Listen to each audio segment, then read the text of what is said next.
Zaratini, bem-vindo, tudo bem? Tudo bem, e vocês? Prazer, Tudo bem, Renato, Felipe. Prazer é nosso. Estamos esperando no dia 6 de dezembro, no Algeniá, a partir das 19 horas, a grande festa da Fórum. Avisa a assessoria aí já para pôr na tua agenda. Na Bela 6 Vista? de dezembro, na Bela Vista ali. Vai das 7 da manhã, das 7 da noite às 4 da manhã. Então você tem horário. Uma rave. É uma rave. É. 3 bandas. A rave da Fórum. Rave da Fórum. Ô Zaratini, a gente está conversando antes de você chegar aqui sobre a questão da anistia ao Bolsonaro. O Hugo Mota deu uma declaração de que não... Deu a entender para os líderes partidários, pelo que a Mônica Bergamo apurou, que não vai ter... Ele não vai pautar. Você confia no Hugo Mota? Acha que essa temperatura do Congresso hoje, ou acha que ainda a gente pode ter surpresas nessa pauta? Olha, quando eles inventaram a história da dosimetria, né, que começou lá no Senado, começou com a turma do Davi Alcolumbre, essa ideia de alterar as penas, né, de suavizar as penas ou unificar os tipos de crime para tentar diminuir as penas. Primeiro, a ideia era mexer nessa dosimetria para tirar o pessoal do 8 de janeiro da cadeia, né? O pessoal que participou aqui daquele quebra-quebra, aqui, aquela tentativa de ocupação da Praça dos Três Poderes. Então, começou lá essa história de dosimetria, aí, conforme foi andando o processo contra o Bolsonaro, resolveu-se fazer isso para atender Bolsonaro e todos os outros que estão nessa etapa agora, né? Os outros núcleos, vamos dizer assim, o núcleo de... Eu não lembro lá os nomes agora que o STF deu, né, para os que já estão sendo julgados. Bom, o que acontece? O bolsonarismo, né, quer anistia, ele quer tirar o Bolsonaro da cadeia. A dosimetria não tira imediatamente o Bolsonaro da cadeia, diminui a pena dele, mas não tira ele da cadeia. Então, para eles querem mesmo anistia.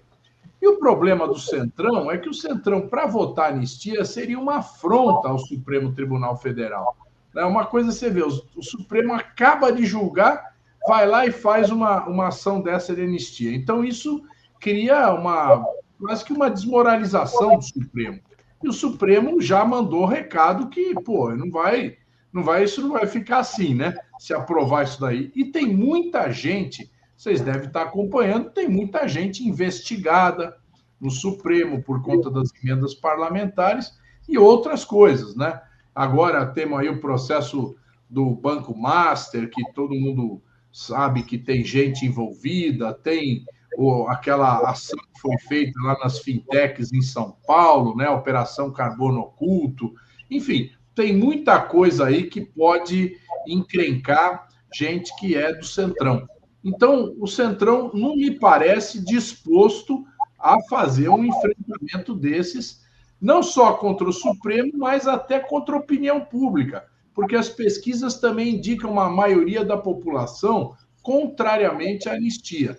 Então, eu acredito que é muito difícil hoje a anistia passar. E para o Centrão e para o Hugo Mota, também colocar em votação e marcar digital quem votou a favor, quem votou contra, é uma coisa ruim para eles, porque vai queimar muita gente que precisa de voto bolsonarista com os bolsonaristas raiz.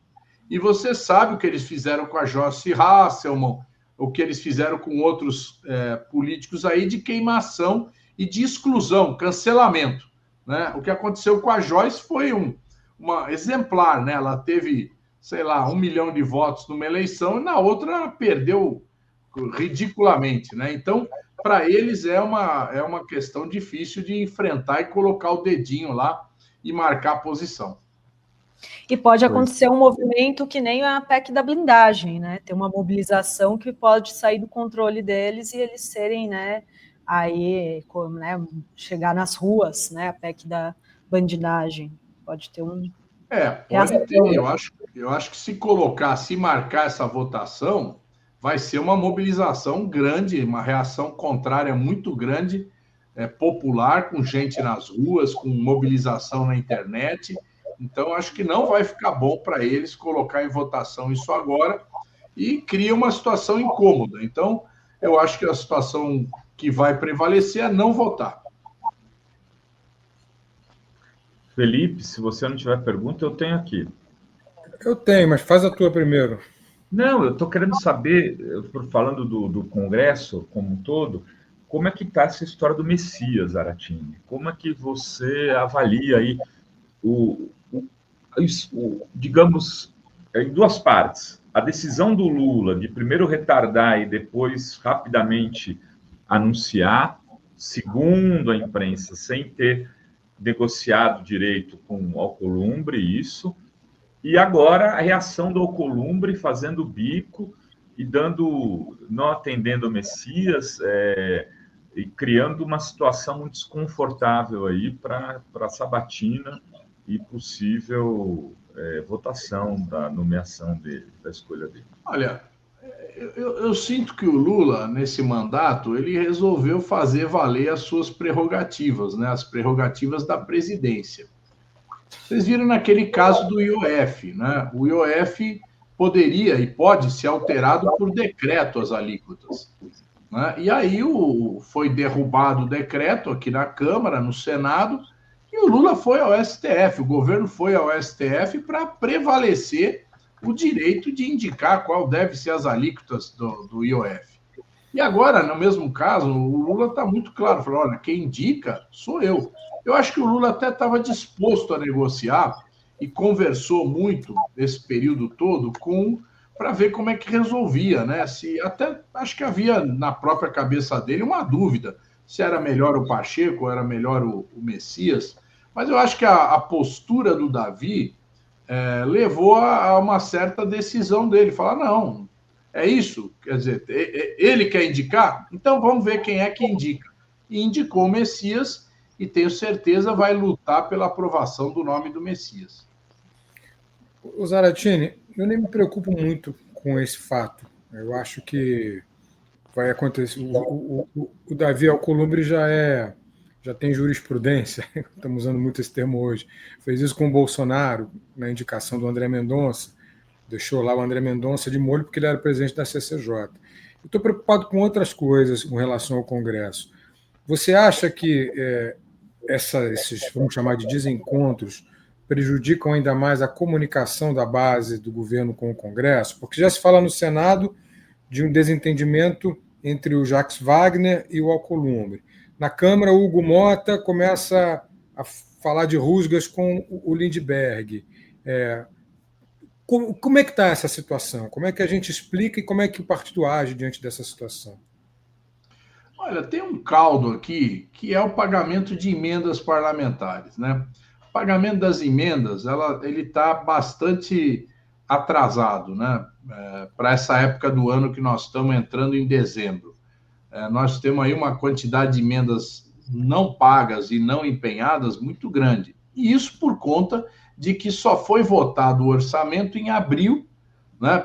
Deveria ter sido votado em dezembro do ano passado, só foi votado em abril, e as regras do orçamento, depois que o Flávio Dino fez todas aquelas decisões, elas complicaram muito a tramitação das emendas. Então, é lógico que isso atrasou tudo. Agora, o que o Congresso, através do presidente Hugo Mota e do Davi, querem é que acelere esse processo. É lógico, né? Eles querem que pague as emendas. E o governo vai pagando na medida que vai conseguindo superar os entraves burocráticos. Então, isso está criando um atrito muito grande. Essa situação do Pacheco e do Messias é outro ponto de atrito, né?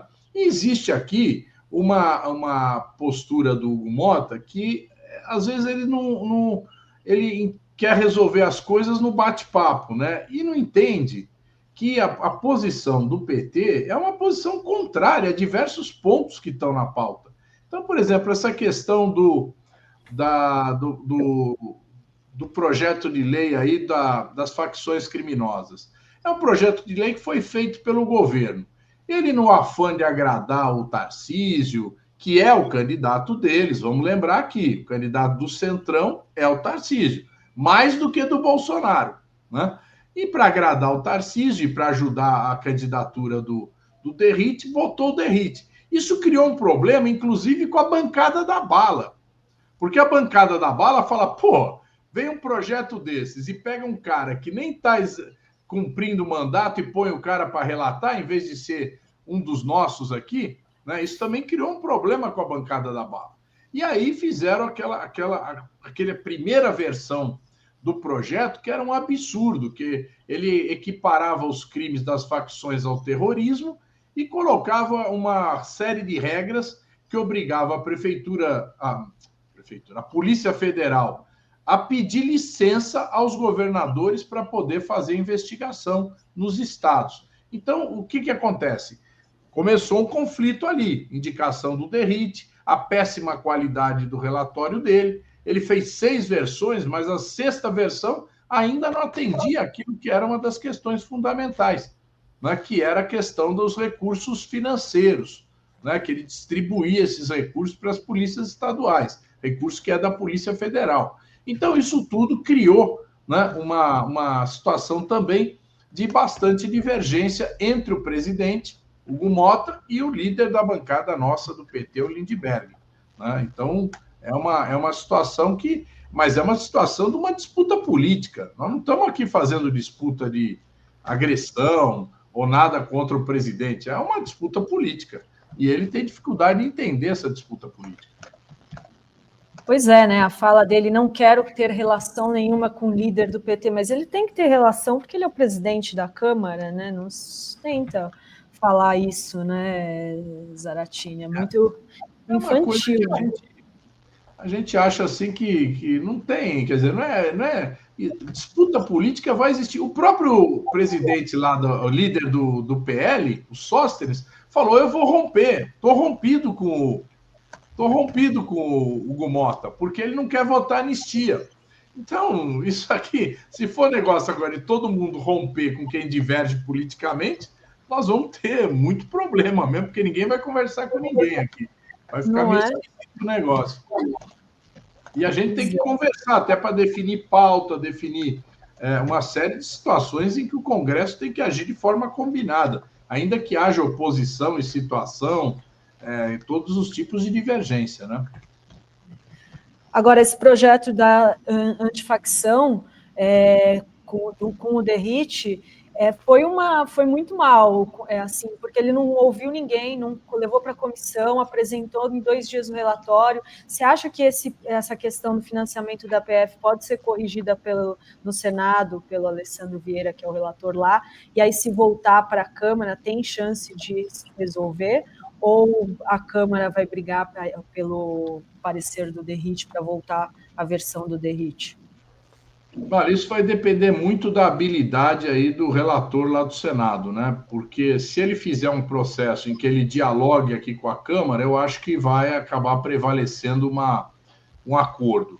Mas se vier do Senado com muita crítica sobre o que a Câmara fez, então acaba a Câmara tendo a maioria do Centrão aí e o PL votando pelo texto anterior, né? O que vai levar o Lula a fazer um veto.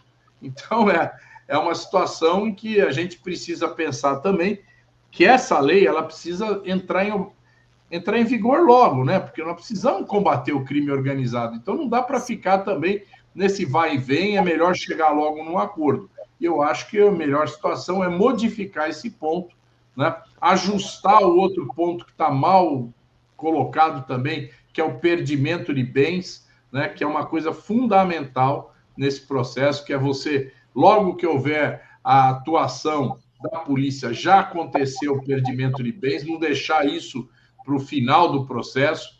Então, acho que são coisas que precisam caminhar rapidamente. Muito bem. Zaratini, como é que estão as articulações aí no PT para disputa de São Paulo, hein?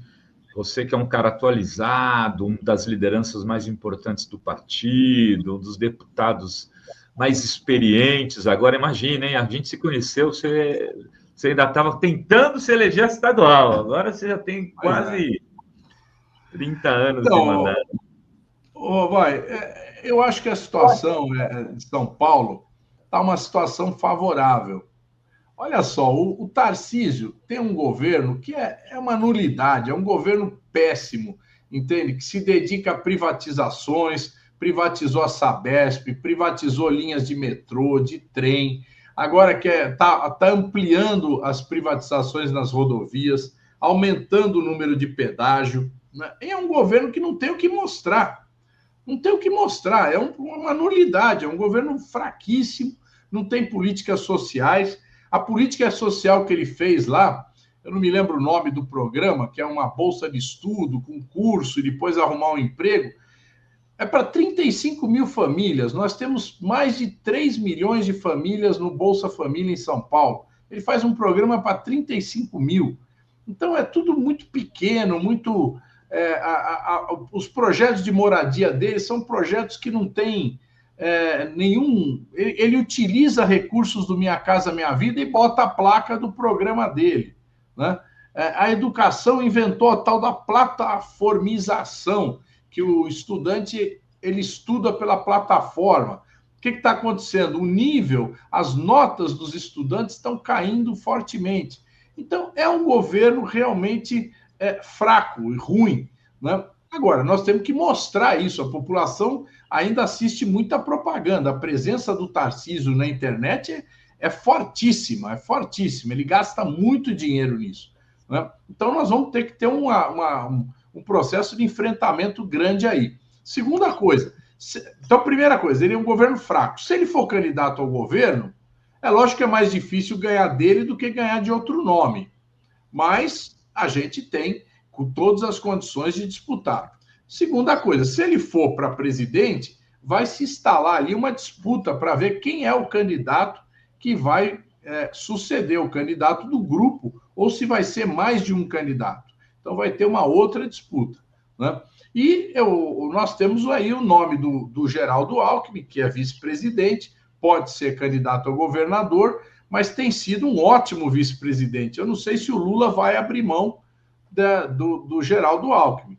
E temos o nome do Haddad, que foi candidato na última, e o Márcio França, que foi candidato na penúltima, né? Os dois foram bem. O Márcio França perdeu por 50 mil votos do Dória e o Haddad perdeu por 5% do Tarcísio. Então, são dois nomes, né? E eu acho que aí a gente tem que procurar essa unidade, né, do PT com o PSB para a gente compor uma chapa forte em São Paulo. Eu acho que o candidato mais forte, a minha sensação é que é o Haddad, né? Não temos ainda uma pesquisa, uma coisa assim mais aprofundada para dizer isso, mas na minha opinião é o nome que tem mais força política hoje, é o Haddad, né?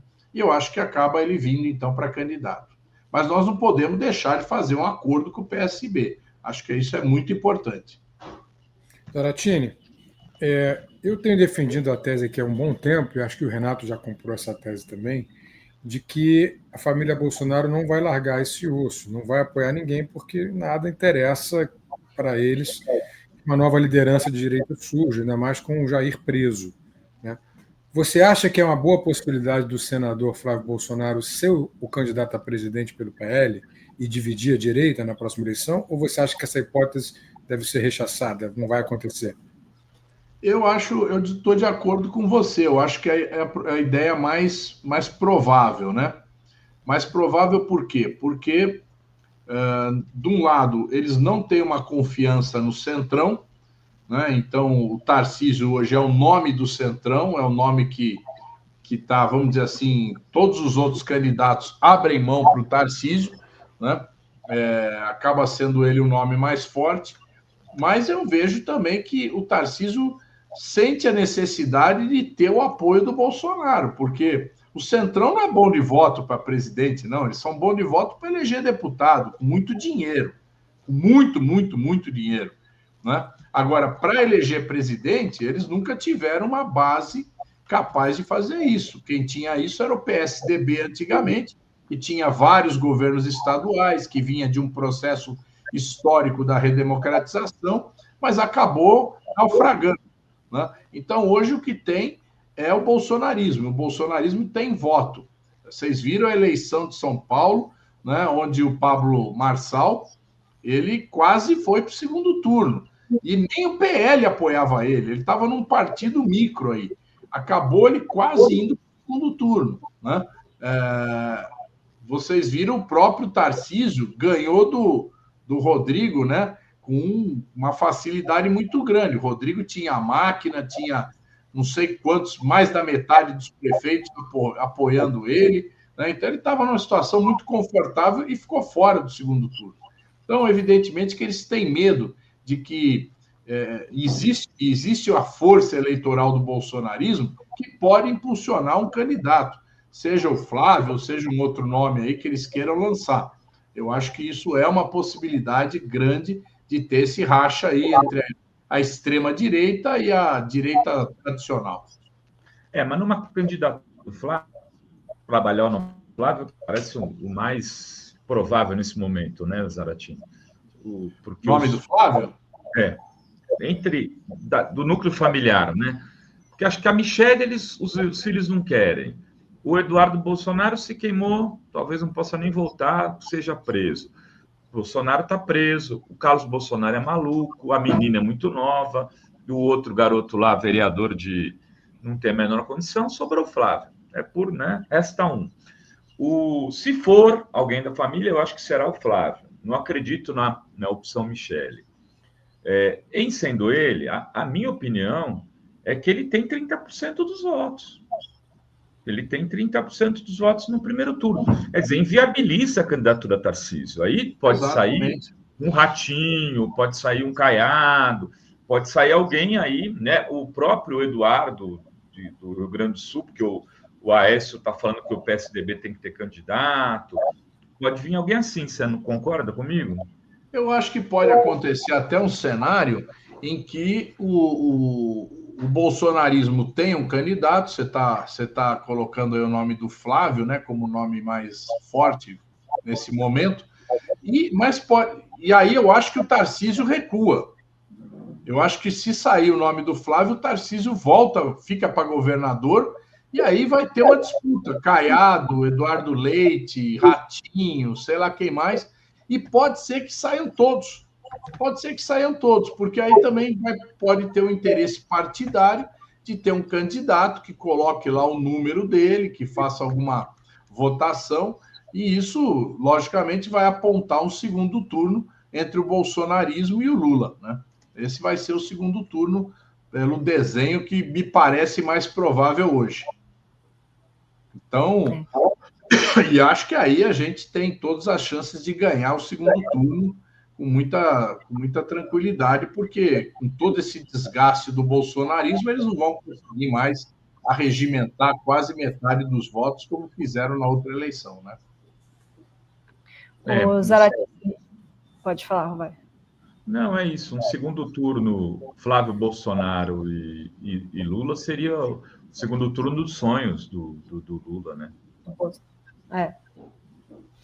Agora, a gente vai ter um grande problema, é o mesmo problema de sempre, é a desconexão entre o voto para presidente e o voto para deputados e senadores, né? Esse é o nosso problema, porque a gente não consegue aumentar a bancada, e aí nós precisamos ter, o partido precisa ter um foco nisso também.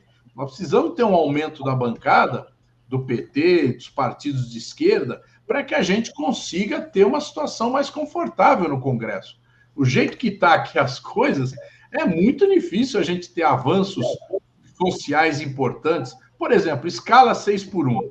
Né? Nós queremos votar em escala 6x1, mas nós não temos um clima aqui que permita a gente colocar essa votação. Né?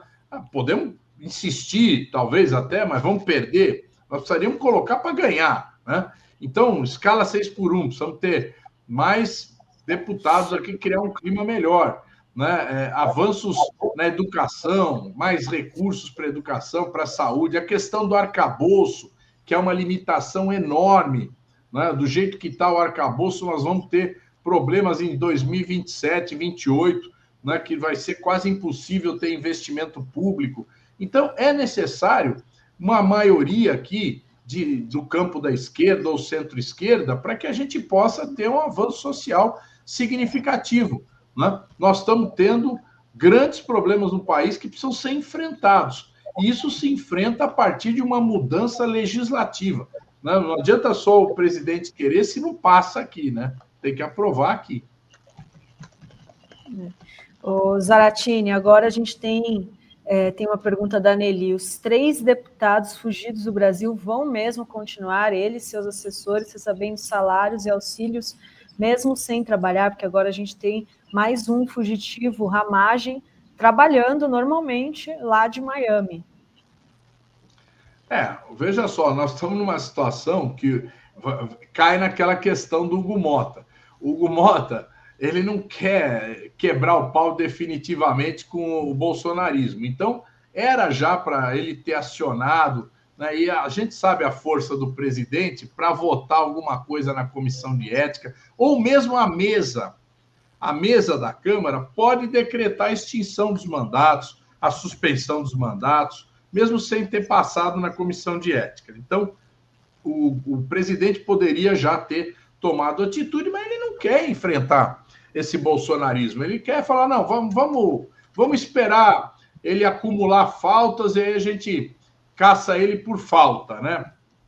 É um jeito de fazer, de não expor, né? De não levar a voto, de não fazer o enfrentamento, né?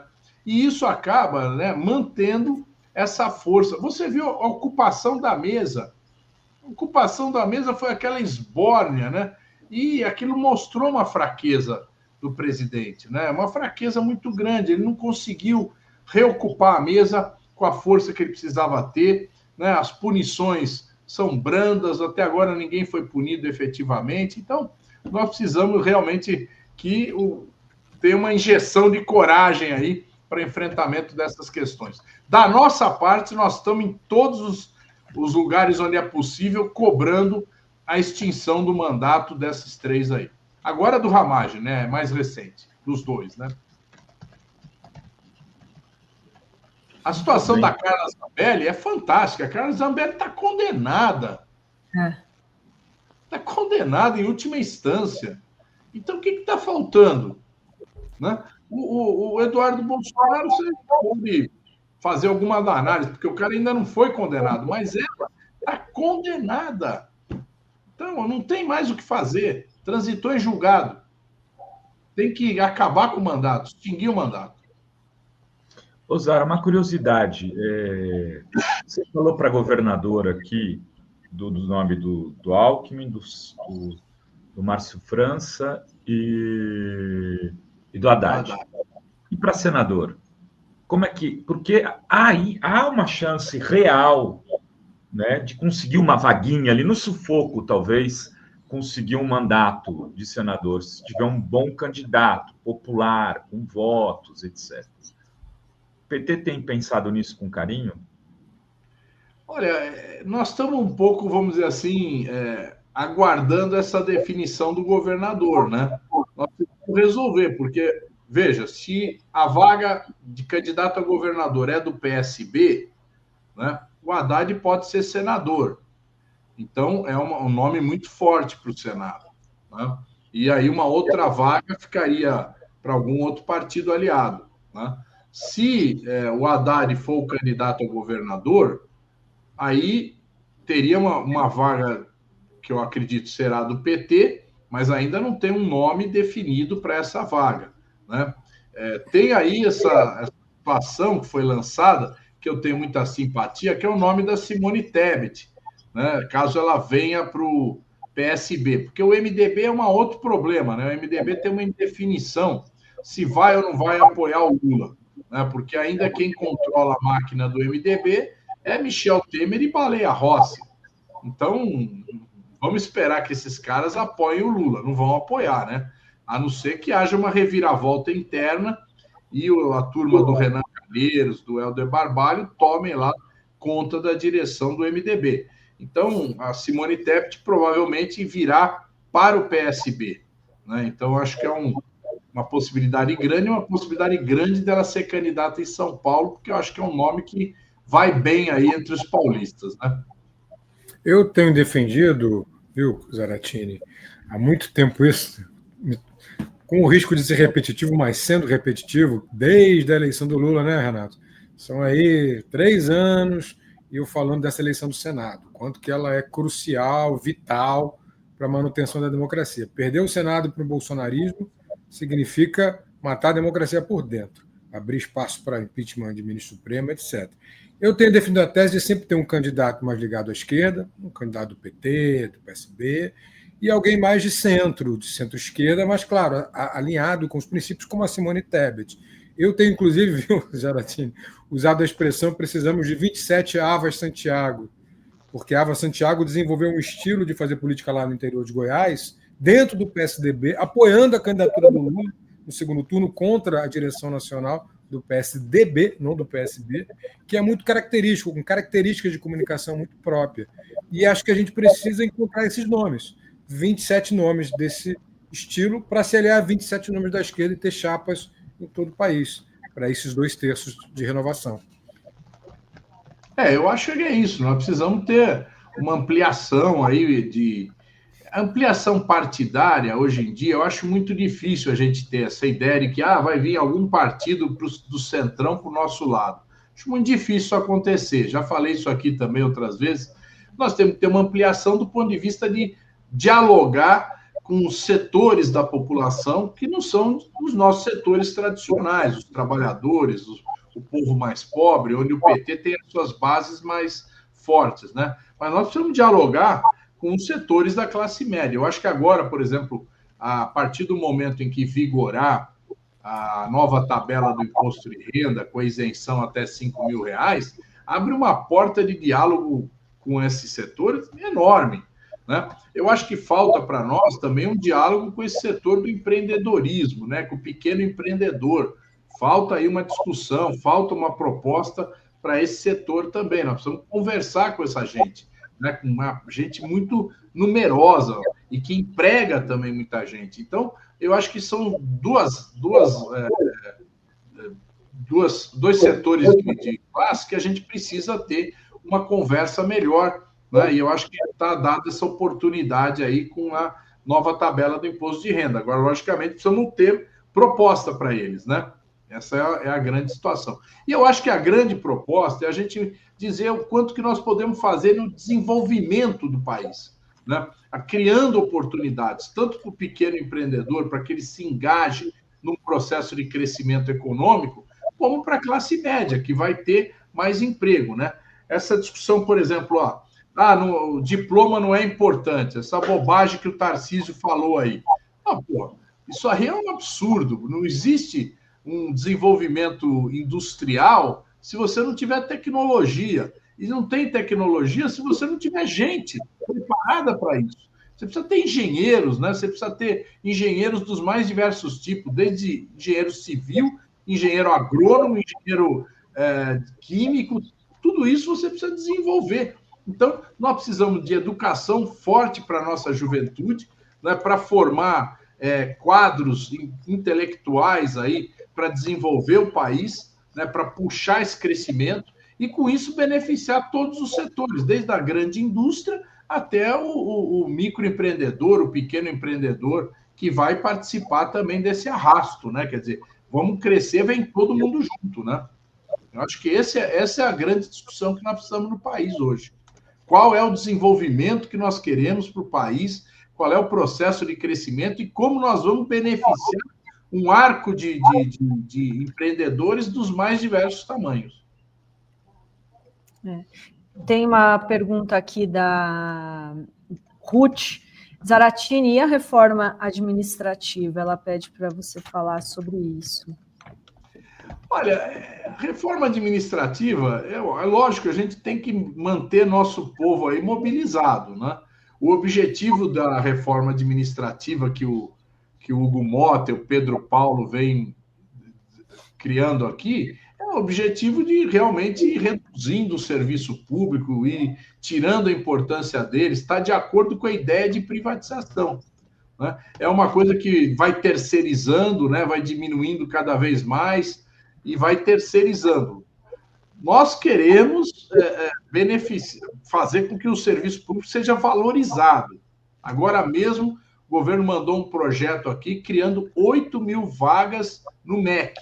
Né? São vagas, 90% de professores, certo? Que nós precisamos de professores para os institutos federais, nós precisamos de professores para as universidades. Então, nós estamos batalhando essa ampliação, né? E não estamos em nenhum momento querendo fazer reforma administrativa que mexa, né, com perda de direitos dos funcionários. Não é esse o objetivo. E eu acredito que aqui na Câmara não tem ambiente para evoluir. Você vê que para conseguir 171 assinaturas, para tramitar, eles gramaram. E já teve uns 10 que assinaram que já retiraram a assinatura. Muito bem. Queria agradecer, Zaratini, reforçar o convite, não sei se tem alguma pergunta a mais, mas agradecer. E dia 6 de dezembro, eu vou mandar com a Vanessa também, para vocês nos encontrarmos presencialmente, vai estar toda a comunidade lá, em sabadão, 6 de dezembro, 7 da noite, no Algeniá, então fica reforçado o nosso convite. Obrigada, viu, Zaratini? Bom trabalho aí. Valeu, Zara, tudo de bom. Abração. Tchau. Valeu. Abração. Você precisa conhecer agora a nova plataforma progressista OM Play, Outro Mundo em Debate. Vem conhecer, entra na plataforma, você vai encontrar cursos com os principais pensadores da história do mundo. Foucault, Freud, Lenin, muito mais com os professores renomados. Vem fazer parte dessa iniciativa, conheça a OM Play.